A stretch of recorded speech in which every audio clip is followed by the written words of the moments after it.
I'm Charlie Sykes. Welcome to the Contrary podcast. We're going to step back from the daily news and talk about a report that came out last week that sounds some alarms for Democrats, but also has some very, very practical advice. In fact, this report, Deciding to Win, from the Welcome Party, opens with a quote from Nancy Pelosi.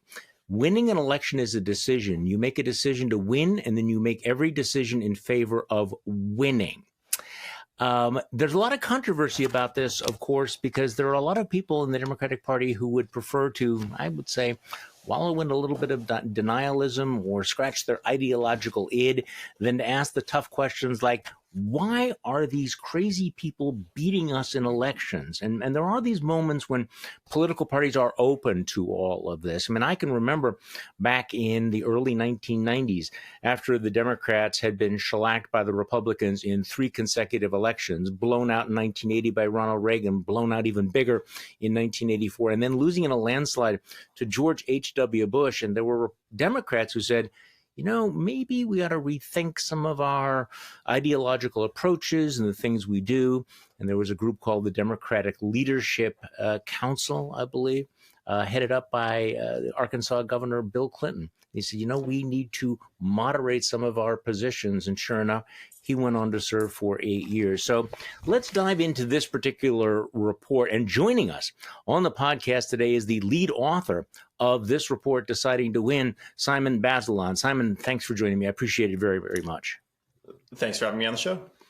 Okay, so I want to start with the why writing this, because I think we need to establish the entire point of this is not to tell Democrats to become Republicans. It's to tell Democrats to be the kind of Democrat that used to win elections, right? I mean, the whole point of this is that you are pro-Democrat. You understand the stakes of the Trump regime and the stakes of the midterm elections. I mean, let's just establish that as the baseline, that this is an inter-party discussion. I mean, intra-party discussion, right? Absolutely. And I think we try to be really clear about that in the report. I mean, if you look at the report, the first sentence of the executive summary, it begins with Donald Trump is damaging our economy and threatening our democracy.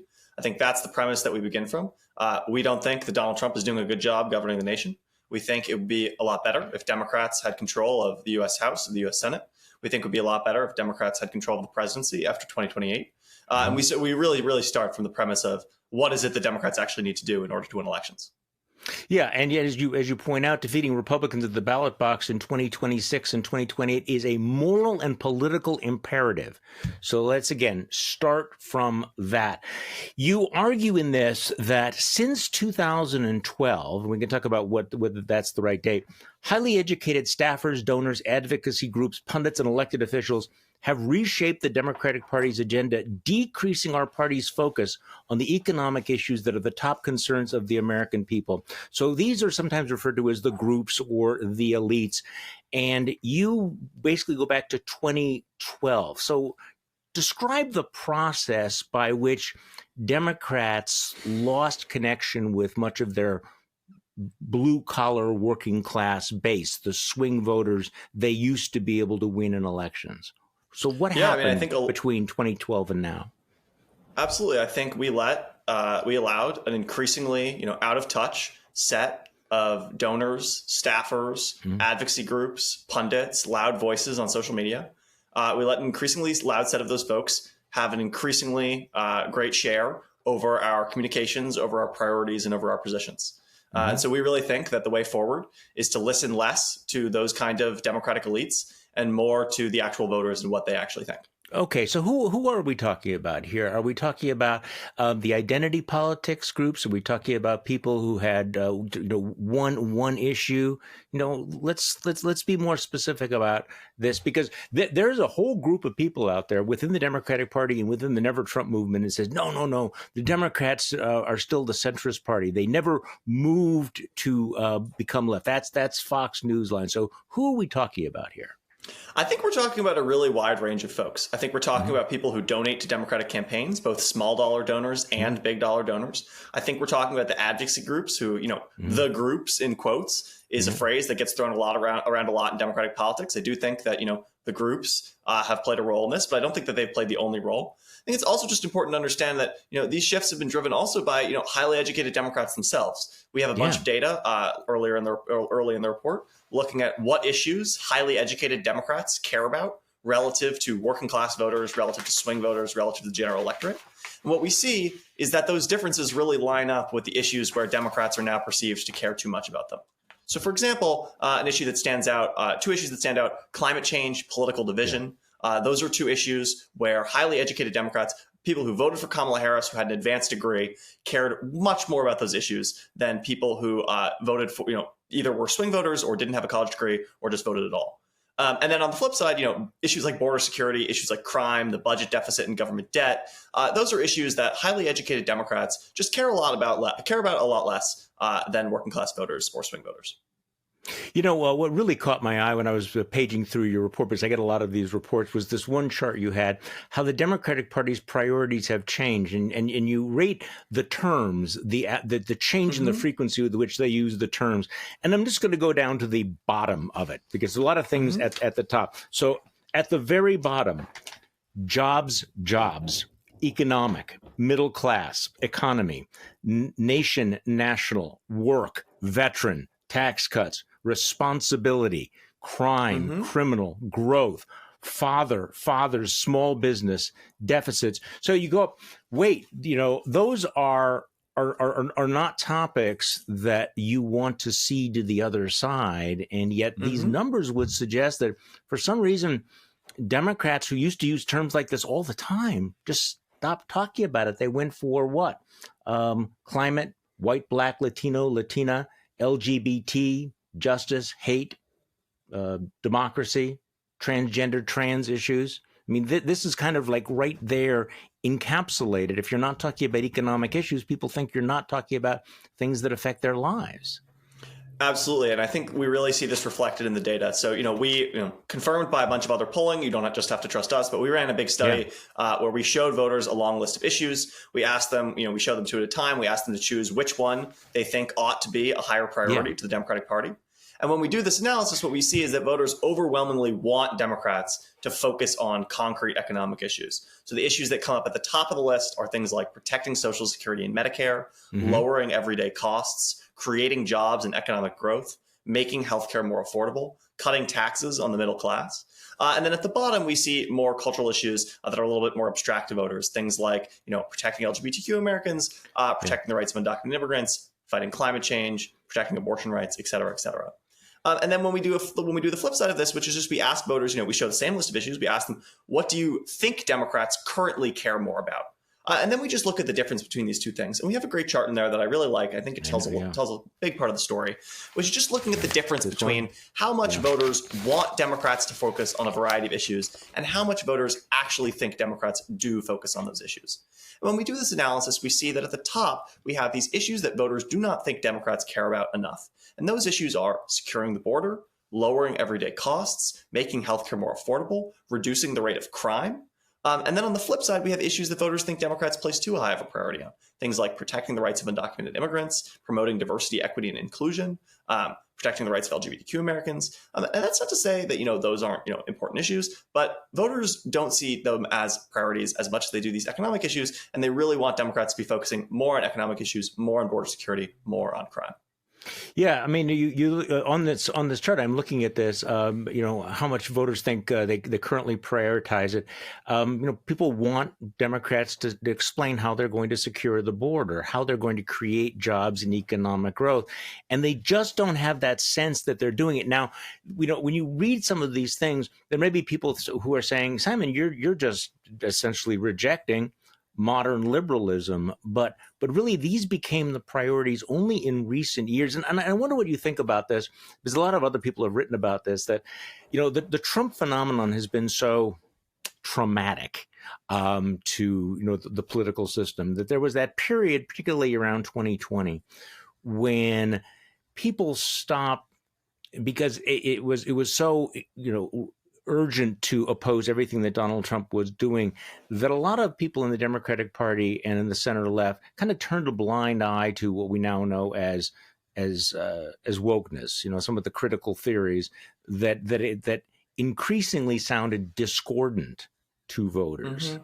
And so at the time, everybody was in a bubble saying, this is great, this is the future of the Democratic Party, when a lot of voters were saying, well, you're no longer talking about things that we care about, and you stop talking about economic issues. Yeah, I also would just go further than this and say I don't think it's just about a change in the way we talk or what we talk about. I also think it's about the specific policy positions that we advocate for. I think immigration is a really good example of this. It's not just that, I don't think the Biden administration was going around, using the word Latinx or, No. things like that. But what they did do was pursue a border policy that was both substantively wrong and politically disastrous. And I think it's really important for Democrats to reckon with that this isn't just a communications issue. This isn't just what we talk about or how we talk about it. It's also a governance question. It's also a substantive question about our policy commitments on a variety of issues. I was going through your, I think it was your Twitter feed, and you had a really interesting link to an interview from Liz Smith in New York Magazine about this. Let me just read you this because I know that you're familiar with this, where she says, I think this is part of a trend among Democrats in recent years where we stopped treating voters like adults. When they would say prices are killing me, we would say, well, actually, inflation is higher in Sweden. When they said crime is out of control, we'd respond, actually, it's lower than it was 40 years ago. You saw those whiteboards. And when they said, hey, shouldn't we be doing something about the border? We said, turn off Fox News. That's a right-wing talking point. Voters noticed that. They thought we weren't listening to them, and that's why they were willing to go vote for someone like Donald Trump. Say what you will about him, he at least was speaking a language of grievance, talking about taking on the status quo that was driving a lot of these problems. And obviously, that's kind of, that seems like it sums up a lot of the things that your data supports. Yeah, I mean, I like Liz a lot. I think she's very smart. Maybe she gives a little bit too much credit, in my view, to Trump at the end of that. I think he does a lot of lying, and I think that's pretty bad. But with that said, I think there's a lot of effort on the left, and I think there's been, a lot of the response to this report has been people trying to say that some of these shifts didn't happen. Yes. And I think what's really important is just to say no, they did happen. The Democratic Party is just legitimately a lot more left wing than it used to be. There was legitimately a very large increase in the number of unauthorized immigrants entering the United States between 2020 and 2023. That wasn't made up by Fox News. It wasn't made up by right-wingers on TikTok. It really did happen. And voters really noticed, and they respond to things like that. And I think the idea that, we're going to see voters say, hey, I don't like the influx of undocumented immigration that we're having, and respond to that by saying, you're being misinformed. You don't understand what you should. Yeah. I think that's just a really, I both think it's disrespectful and not the right way to approach voters in a democracy. But also, I just think it's politically, malpractice. I lived through this in real time. The number of conversations I had with people who basically just denied that some of these major problems were problems at all. The increase in crime, which was exaggerated and is exaggerated and demagogued by Donald Trump. But it's a real concern. People, actually are concerned about it. We've seen that in some of the New York elections. I mean, that's how Eric Adams got elected. The border. A real problem. You just simply can't say there's no problem there. None of these problems exist. That denial. I mean, I can just remember the conversations inflation's a myth. The people, are just stupid if they actually care about the price of eggs. Okay. You don't care about that. Crime is a myth. I remember having discussions about, is the Biden administration perhaps misreading its mandate, and being assured by prominent never Trumpers, no, the Biden administration is not moving to the left. They are not making any mistakes on these issues. And I think in retrospect, it was political malpractice. Absolutely. I think crime is a really good example of this. Obviously people throw around a lot of charts around, crime rates relative to now, relative to 40 years ago. But if you live in a blue state or a blue city, it's just impossible to notice that there was a real uptick in things like public disorder between 2020 and 2023. I mean, I think things have gotten a lot better in a lot of places. But it was very reasonable. I think this helps explain a lot of the swings we saw in the Bronx, in very deep blue parts of Democratic cities in Detroit. Right. You see these big swings. And I think a lot of it has to do with, voters now feeling like Democrats took public safety seriously in either their rhetoric or their policymaking, and voters responding to that. Similar to that, the Biden administration throwing these rallies for Bidenomics at a time when inflation was really, really high. I think it just felt like a slap in the face to a lot of voters who felt like they were, facing economic pain. And the administration wasn't taking their concerns around costs seriously, and at the same time was pursuing inflationary policies, whether it was student loan relief or a variety of other things. They were pursuing policies that had inflationary impacts at a time when inflation was much too high, and they shouldn't have been doing that. The hard part about this is that, you listen to Trump and to the MAGA folks talking about Democrats as being, Hamas supporters and Antifa, people who hate America, and they're communists and they're socialists, and it is in such bad faith. It is so deceptive. So on the one hand, you have this sort of toxic caricature, but you also have to recognize, but you do have a branding problem. And I think there are a lot of Democrats who react to the criticism because it's so unfair, it's so demented, by rejecting all of the kind of critiques you're giving. So who is not buying what you're selling right now, and why do you think there are so many of them invested in this kind of denialism that, hey, we maybe do have a problem? Yeah, so before I answer that, let me just throw in one other thing that I think is a really important point. So Democrats talk a lot about the idea that Republicans are attacking us, Republicans are going to attack us no matter what. And I think that's absolutely true, right? In 2012, Republicans attacked Democrats for being too left-wing. They said Barack Obama was a Muslim. They said he was a communist. They said he was a dictator. And in 2024, they say that Bernie Sanders is a communist. They say that Joe Biden is a dictator. They say all of these things. And many of them are not true. With that said, it's very clear in the data that the degree to which the public believes these attacks is in large part related to how much truth there is in each of them.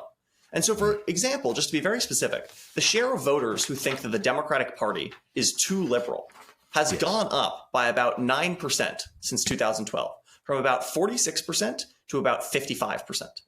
And, obviously, Republicans in 2012 were trying very hard to convince voters that Democrats were too liberal. And Fox News existed in 2012.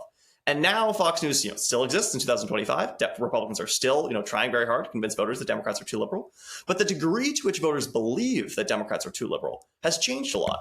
And so then there's this question of why that is. And our view is that this shift in perception of the Democratic Party has a lot to do with the fact that, in fact, just substantively, the share of Democrats who support progressive legislation in Congress has gone dramatically up. Share of Democrats who co-sponsored Medicare for All was 47% in 2024. It was 24% in 2013. The share of Democrats who co-sponsored a reparations study bill was 57% in 2024. It was 1% in 2014. Assault weapons ban went from 40% to 90%, right? So you just see across the board these really big shifts in the Democratic Party, and they're reflected in the polling data about how liberal voters think Democrats are. Well, what are the issues, though, that are absolutely toxic? So, I mean, how does Medicare for All right now poll? I mean, a few years ago, it would have been considered. I think the biggest issues that are pain points for Democrats are immigration and public safety. And I think we talk about this throughout. Immigration, public safety. I would also throw in energy policy, which I think is really underrated in a lot of Democratic circles. I think there's a real question for Democratic elites. If you talk to Democratic elites and you just ask them straight up, do you think on the merits it is better for gasoline to be cheap or for it to be expensive? I think a lot of them have a hard time answering that question in a way that makes sense to voters. I think a lot of them just legitimately think that more expensive gasoline makes more sense on the merits. And obviously voters really do not agree with that. They really do not agree with that. They do not think that that's true. Voters in our polling say that gas prices are a more important issue than climate change. I don't think that Democratic elites believe that to be the case. But then also, there are a variety of cultural issues that I think are, get a lot of attention, but are less salient. But I would really say, immigration, crime, energy, and then a smattering of cultural issues that are a bit less important are really the pain points for Democrats. Well, in 2024, one of the, I would think one of the big, wedge issues was the whole trans issue. Here in Wisconsin, you could not turn on a single television show without having, being pounded about the use of tax dollars for, gender transition for prisoners. And the overall theme was, she is for them, Trump is for us. And sometimes politics does boil down to those really simple things. Are you for me or against me? Are you for me or are you for them? And also, are you going to help me buy my big ass truck, as Ruben Gallego says? Yep, absolutely. Or I love or that are you line. going to, and quite frankly, it comes down to, because I remember having all of these conversations, and there was that breaking point where, many of us me, think that just explaining how awful Donald Trump is sufficient. Well, it's not, because it is a choice. And there was always that moment where, whether it was the crime issue, the border issue, guns being a huge issue in a state like Wisconsin, the trans issue, these are the issues where it's like, no, if we, you clearly do not share my values. And so let's go back to the groups, because 2019 seems to me to be a one of those pivotal moments, which I'm sure you remember very, very well, where and I think that's the one where I've circled around, 2019, where all the candidates were running. The ACLU sends out a survey, asking, do you support taxpayer support for, gender transition for prisoners? And various people check yes, including Kamala Harris, which later became the subject of $100 million in ads. I also remember the debates where they were asked about Medicare for all, and everybody raised their hands, or whether or not illegal immigration should not be considered illegal anymore, whether or not we should have free health care for illegal immigrants, and all the hands went up. And it was at that moment you thought, okay, they were all believing that the future of the Democratic Party was this progressive turn. Joe Biden, at least for that moment, was kind of the outlier, going, wait, no, we ought to be appealing to the center. But yes, though he did endorse decriminalizing border crossings. Yeah, so even Joe Biden. That. Yeah, even Joe Biden. And by the way, so that hung on him for all of these years. And as I was watching that, I was wondering, I understand you're running in a primary right now, but do you guys have any idea how that is playing outside your bubble? Absolutely. So I think there's a whole bunch of things that I would love to say in response to this. The first thing that I want to say is that I think a big problem for Democrats is that over the last 15 years, a real cottage industry has sprung up among Democrats of basically advocacy groups, but also sympathetic journalism outlets pushing polling results that just don't really line up with what we see when voters actually vote. And so there was a real effort. 25 years ago, the consensus conventional wisdom in Democratic politics was that to win elections, you had to be moderate. And there was a disagreement. People didn't always necessarily agree or totally understand exactly what that meant, but that was kind of the default baseline. And when I talk to older Democratic political operatives, that's really the realm in which they operate in. Then I think somewhere along the way there was this kind of realization that being moderate didn't necessarily mean taking the centrist position on every issue. That maybe there were some issues where voters being moderate actually meant hewing to public opinion, and in that case public opinion was actually pretty liberal. And so there was this idea that came out that was like, well, we're going to try to identify the specific policy issues where voters actually turn out to be quite liberal, and where a moderate agenda could include progressive policies on those issues. But once that happened, there was immediately an immense incentive that arose, which was basically for advocacy groups to try to slip their work into the mainstream of the party by pushing polling that said that all of their ideas were super popular. And so this is how you get polling saying, that affirmative action is popular, or that a carbon tax is super popular, or that universal background checks has 90% support. And so the problem with all of this is just that we know from ballot initiatives that these polls aren't true. And there's a huge amount of academic literature that I could point folks to, and maybe if you have links that we can post after the show, I'd be happy to post a paper from my friends. My friends Chris Warshaw and Jonathan Robinson wrote a really good paper about this a couple years ago, showing that ballot initiative results show that issue polling systematically overestimates the public support for both progressive and conservative changes to the status quo. And so when background checks went on the ballot in 2016 in Maine, they lost. They didn't get 90% of the vote; they got 48% of the vote. And so I think there's just been this huge problem, which is this massive, misinformation industry has sprung up among Democrats to convince us that every single one of our ideas is super popular with voters.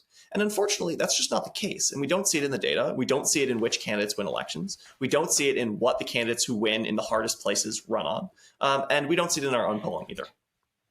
Well, also, I'm thinking back during this period that you're describing, and there was also that growing consensus that there was the arc of ideology, the arc of politics, which was inevitable and would be driven by demographics. It was the inevitability that we were going to have, what were the phrases, the rising majority, and that the future was going to you mentioned Rui Teixeira. I don't want to give Rui too much heat for that, because I do like him. But the emerging Democratic majority did not turn out to be totally correct. No. But also, So, I am sure that he understands that as well. But I'm talking about the demographic idea. The minorities and women and young people were all inevitably going to be progressive, and so these progressive ideas, it felt less risky to get ahead of public opinion because you had this huge demographic surge, which was coming. Absolutely. That was going to support all of us, and they talked themselves into that. Correct?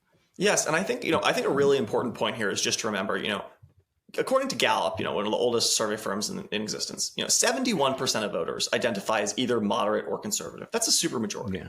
At the same time, a majority of Black voters, a majority of Hispanic voters, a majority of non-college educated voters, a majority of swing voters, majorities of all of those groups identify as either moderate or conservative. In all of those groups, liberals are not the majority.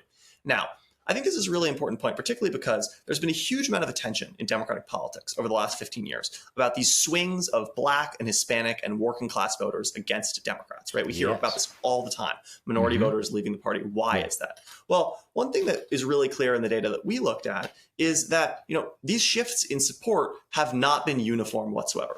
So in fact, among Latino and Black voters, Democratic support has been essentially flat since 2012 among voters who are Latino and Black and who identify as liberal. And the same thing is true among Asian voters and among non-college educated white voters.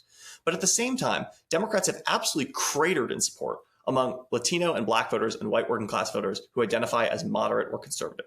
So just to take the most extreme example, according to the Cooperative Election Study, Black voters who identify as conservative went from supporting Democrats at an 86% rate in 2012 to a 47% rate in 2024. Wow. That's a 39% decline in just 12 years, right? And the Latino declines, weren't quite as extreme. They're about 15% for conservative Latinos, 15% for moderate Latinos. But what we really see is just that the voters that Democrats are losing in these working class and minority groups, they're not the liberal voters. They are the moderate and conservative voters. And I think that, given, at the same time that Democrats have shifted a lot to the left, I think that tells a pretty clear story of why these voters are leaving the party.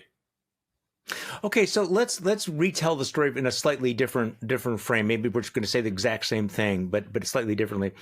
So explain to me, how does someone like a Barack Obama win easily in 2012 over a very respected Republican nominee, when fast forward 2024, a Black woman, Kamala Harris, loses all the swing states to somebody as toxic as Donald Trump? So if the country was in fact moving, well, just give me your theory of the case, because did Barack Obama not read as liberal and progressive in 2012? For people who will attribute Kamala Harris's defeat to gender and race, we did elect the first Black man to be the president of the United States in 2012, which was an extraordinary moment. So what happened from 2012 to 2024? The share of voters who said that Kamala Harris, in an average of public polls that we were able to find, the share of voters who said that Kamala Harris was, quote unquote, too liberal was about 5% higher than the share of voters who said that Barack Obama was too liberal in 2012. All right. I also think it's just really important to understand that the terrain in which the 2012 campaign was fought was quite different than the 2024 campaign. So specifically, Mitt Romney was much, in terms of moral character, in terms of ethics, in terms of everything that you would want in a human being, Mitt Romney is just far beyond Donald Trump as a person, right? But with that said, in 2012, Mitt Romney committed himself to a number of extremely unpopular positions on issues that are quite important to voters, which Donald Trump ditched. So, for example, the 2012 Republican platform included an explicit call to raise the retirement age, included an explicit call to privatize Medicare. It included an explicit call to pass an amendment to the U.S. Constitution to give unborn fetuses the same standing legally as all other American citizens. It included an explicit call to repeal the Affordable Care Act. It included an explicit call to ban same-sex marriage. Those are 5 quite unpopular policy positions that Donald Trump explicitly rejected in 2016 and in 2024. And I think it's just really important for Democrats to understand that a big part of the story of the last 15 years is not just Republicans becoming crazier, though they absolutely have become crazier. They've become much crazier on some things. But at the same time, they've dropped a number of the drags on them. George Bush fought really hard to privatize Social Security, and it was a political disaster for him. And Donald Trump and the Republican Party are in power right now, and they're not doing anything to touch Social Security. They're not trying to ban abortion at the federal level. And the reason they're not trying to do that is because they know that it would be politically toxic if they tried. No, they learned their lessons here. Well, the other problem, of course, and then going back a little bit earlier to 2008, was that there was a change election, and the Democrats have increasingly been the party of the status quo, and this is part of the age issue as well. And there's nothing particularly original we can say about that, but we keep running. The candidates who are the probably the most establishment kind of candidates at a time when people are really hungry for this, So people are, looking. So there's one other simplistic view of politics, and I always, think we overcomplexify it. And Bill Clinton said this. I think it was Bill Clinton who said this back in the 1990s. That if it's a contest between someone who's perceived to be strong and someone who's perceived to be weak, the strong candidate will always win.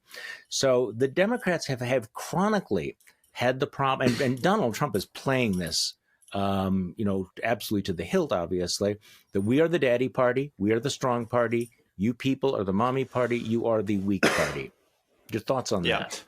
So I think, I really appreciate you bringing up this establishment versus status quo, versus outsider dichotomy. And I think it's really important for Democrats to understand that there is this absolute hunger in the electorate for people who are not part of the political establishment. Voters feel like, Democrats and Republicans, both elites on both sides, have failed the country and are not steering our country in the right direction.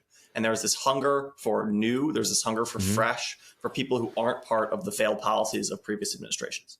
However, with that said, I also think it's just extremely important for Democrats to understand that hunger for an outsider and hunger for unpopular policy ideas are not the same thing. And so we want outsiders who take positions that voters agree with on issues that they care about, including immigration and crime. And if you're an outsider who hates the system and wants to shake everything up, but you don't believe in border security and you want to decriminalize border entry and you want to give free healthcare to every undocumented immigrant living in the United States, that's not a mix that voters are looking for. Voters are looking for an outsider who wants to shake up the system, who is more in the, Jared Golden, Marie Gluesenkamp-Perez, Dan Osborne mode. Those are all folks who take positions that voters agree with on issues they care about, particularly immigration and crime. Okay, so your report does list some of these names, and this has been one of my frustrations, by the way, is that Democrats tend to fall in love with the bright, shiny objects. The people who are going to make people excited in the MSNBC green rooms, but could not win in any of these swing districts. But you do mention there are some rising Democratic stars. Dan Osborne, you mentioned, who ran as an independent. Ruben Gallego, Jared Golden, Marie Gluesenkamp-Perez. I hope I get that right. Adam Gray, Kristen McDonald-Rivet, Tom Suozzi, Marcy Kaptur, Vicente Gonzalez, others. I would throw Abigail Spanberger into that, assuming that she's going to win. So there are Democrats who are doing this. Let me ask you a harder question, though. Okay, I'm sorry, we want to comment on that? I was just going to jump in and say, quickly that... No. Oh, sorry. Go ahead. I was just going to say quickly that I think we have a real problem in the party, which is that the people who are doing best at winning in tough races, the people who have shown a proven ability to win over swing voters, to win over the kinds of voters who voted for Donald Trump in 2024, those candidates really struggle to get Democrats to fall in love with them. There are, Jared Golden he's not going viral on Twitter. He's not raking in campaign cash. What he is doing is facing a primary challenger from the left right now, despite the fact that he has now held a district that Donald Trump won in several consecutive elections. And so there's just this real question in the party, which is how can we get excited about the candidates in our party who have demonstrated what we really need, which is a way to, they've concretely proven that they can get votes that other Democrats can't. And so how do we get Democrats to be excited about that? And I think a big part of, deciding to win is convincing Democrats that, these are the candidates who need to be the future rather than, some rising stars who don't do as well electorally, but, make a lot of great vertical video. So you've laid out in great detail this kind of roadmap for the kinds of issues to talk about. Knowing the Republicans the way that we do, we know that one of the things that they will do in the next 18 months, next 12 months, will be to spend $100 million saying that Zohran Mamdani is the face of the Democratic Party. They will make him the most, for people who will comment well, this is a local election. Who cares what people in New York should be able to do? Understand that politics is no longer local. Politics is national, right? And they will do this. So how does that complicate the project of changing the image of the party if Democrats fall in love with an outsider who is proposing, is dealing with affordability by giving lots and lots of free stuff and taking lots and lots of culturally, I would say, uber progressive positions. How do you see that phenomenon playing out? So first, I think the picture with Zoran Mamdani is a little bit of a complicated one. It's a nuanced picture, right? So on the one hand, I think there are some things that Zoran Mamdani actually does quite well. And we say this in the report, we single him out for praise in a couple different ways. I think the thing that he does really well that a lot of Democrats fail to do is that he really, whatever you want to say about his policy agenda, whatever you want to say about his past history of statements, he is laser focused on the issues that New Yorkers care the most about. Yes. Everything he does comes back to affordability. He listens to them. His website is about affordability. His slogan is about affordability. His ads are about affordability. If you interview him, he brings every question back to affordability. If you ask him about Israel, he talks about affordability, right? And I think it's just an impressive degree of message discipline that a lot of Democrats could really stand to learn from, which is that, we need to be laser focused on the issues that voters care about most. With that said, I think there are other things that, aren't as much of a model for Democrats nationally. Zoran is running in a place that Democrats have no trouble winning. The problem that the Democratic Party faces is not figuring out how to win elections in New York City. That's not the problem. The problem is figuring out how to win elections in, Wisconsin, in Michigan, in Pennsylvania, how to win Senate races in Alaska, in Iowa, in Ohio. And those are just very different states. And I think a lot of, Zoran's positions, his approach to issue prioritization, I think is spot on. I think a lot of his positions wouldn't work as well in those states. I also think, I think there's a lot of effort among, moderate mainstream Democrats to get frustrated with the existence of these folks on the left who are then highlighted and, Republicans seek to make them seem to be the mainstream of the party. And I think, I understand that frustration among mainstream Democrats, but I also think that mainstream Democrats need to take a lot more accountability for their actions, for our actions, right? I don't think that the Democratic Party's problems are caused by the existence of Ilhan Omar or AOC. I think that they're caused by the fact that the mainstream of the party has become out of step with what voters want. And what's needed isn't for senators from, states that aren't D plus 50 or maybe more like D plus 10 or from, Republican leading states. What's needed is not for them to get mad at the existence of Ilhan Omar and the squad. What's needed for them is to articulate their own substantive commitments that better match what voters want on issues like immigration and public safety and energy policy. Right. And I think we just need to take accountability for our own actions and say no, it's not the outsider anti-establishment Bernie left. It is the mainstream of the party that has become out of touch and increasingly divorced from public opinion. And of course, that happened in the Republican Party as well. But then the revolt came from within. OK, so I'm always concerned that the generals fight the last war. And there's no question that these issues, these economic issues, crime, the border, all of these things in the environment are going to be issues for the rest of our lifetime, for the rest of the next century. But also, do you think ahead at what the emerging issues are and how it might change the landscape? For example, has the political alignments really taken into account the disruptions caused by AI? Is the vast gap in wealth going to create a new populist moment where people who are, and I'm centrist, economically conservative, and I'm looking at the oligarchy and the billionaires and going, whoa, this is a dangerous moment. And I find myself more open to a populist answer. But let's talk about some of this stuff. Is it possible that there are issues coming down the pike that will be massively disruptive, that will change this landscape? I know you've thought about this. I think, I'll just quote the words of the great Yogi Berra, predictions are hard, especially about the future. So, it's hard to figure out what's going to happen. It's hard to figure out which issues are going to suddenly explode onto the landscape. I mean, I think in 2016, if you asked people whether or not a pandemic would play a big role in the 2020 presidential election, obviously they wouldn't have expected that. Even something like inflation was the Federal Reserve didn't predict the extent to which inflation would impact the American economy.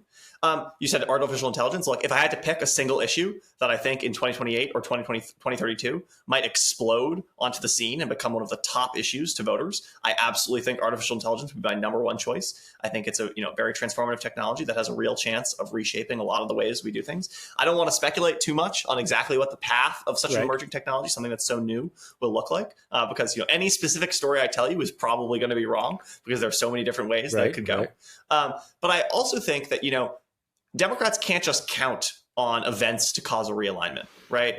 We can't just count on a recession to cause a realignment. We can't just say like, hopefully, or we can't just be like, maybe there will be a recession in October of 2028.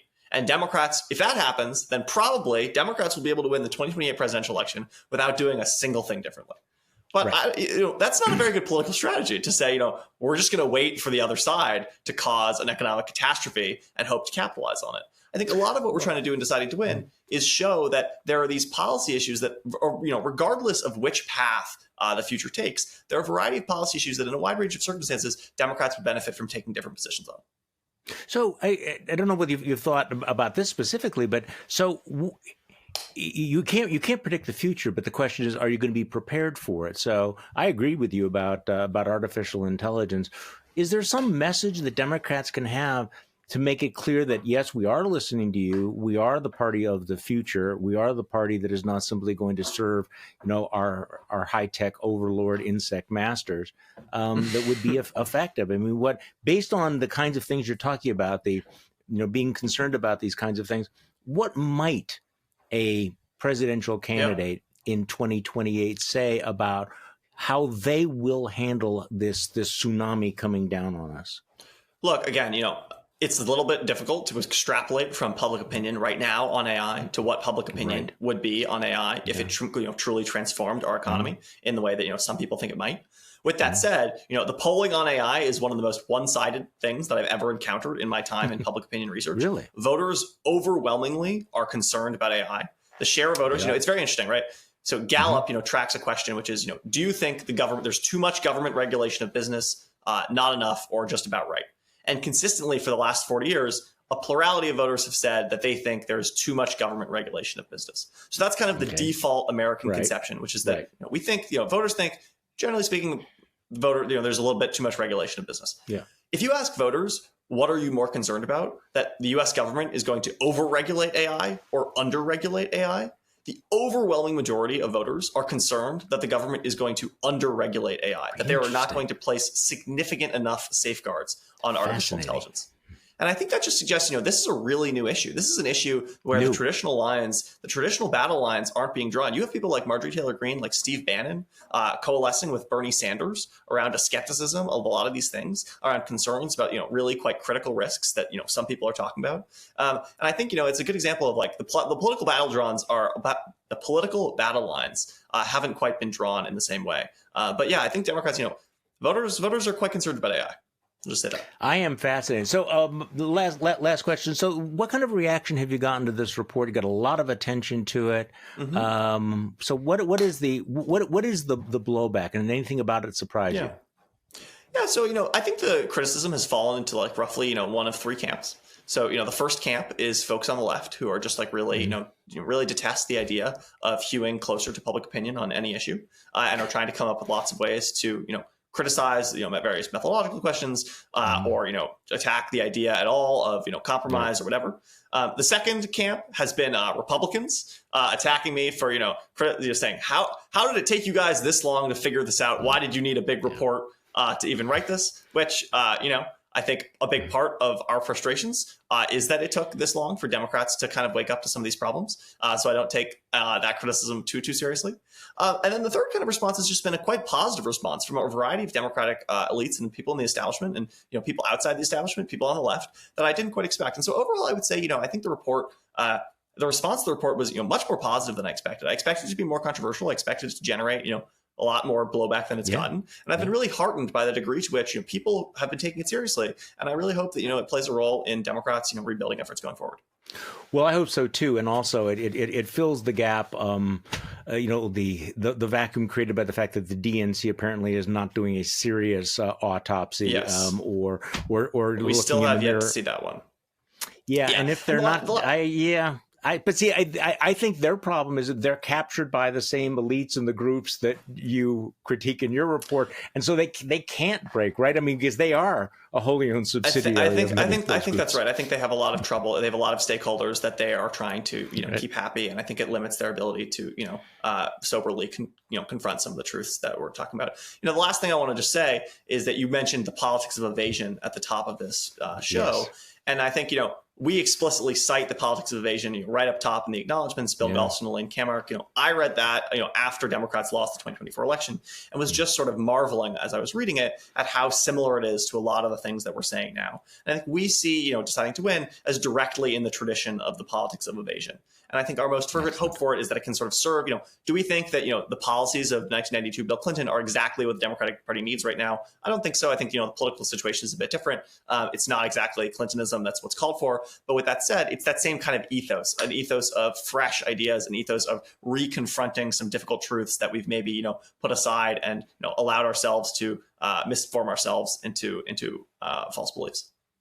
Well, the report is Deciding to Win. We're going to link it again, obviously, on you can go to just decidingtowin.org is the easiest way to get there. Decidingtowin.org. Lead writer of that is Simon Bazelon. Thank you so much for all your time and your insight. Appreciate it very much. What a fascinating conversation. Thank you so much for having me on the show. I really appreciate it. And thank you all for listening to this episode of To the Contrary podcast. I'm Charlie Sykes. You know why we do this, why we're going to continue to do this, because we need to consistently and constantly remind ourselves that we are not the crazy ones. Thanks.